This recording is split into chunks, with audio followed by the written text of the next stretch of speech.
पाकिस्तान के मुआशी इस्तेहकाम और बहाली के लिए पाकिस्तान के दरीना दोस्त चीन का मुआशी ताउन जारी है। चीन ने पाकिस्तान के जिम्मे वाजिबुल अदा $2 अरब की रकम की मुद्दत में 1 साल की मजीद तौसी कर दी। वजारत खजाना ने चीन की तरफ से $2 अरब की मुद्दत में 1 साल की तौसी की तस्दीक कर दी। इसी हवाले से मजीद बात करेंगे डॉन न्यूज़ इस्लामाबाद के चीफ रिपोर्टर सनाउल्लाह खान से। जी सनाउल्लाह, इस हवाले से क्या तफसीलात हैं आपके पास?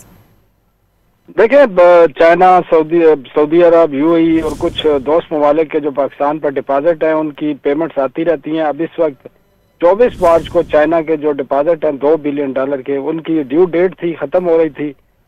चीन को रिक्वेस्ट किया गया था क्योंकि IMF का वफ्द भी यहाँ पर मौजूद है, आपको एक्सटर्नल जो पेमेंट्स हैं उसके हवाले से कमिटमेंट भी देनी थी।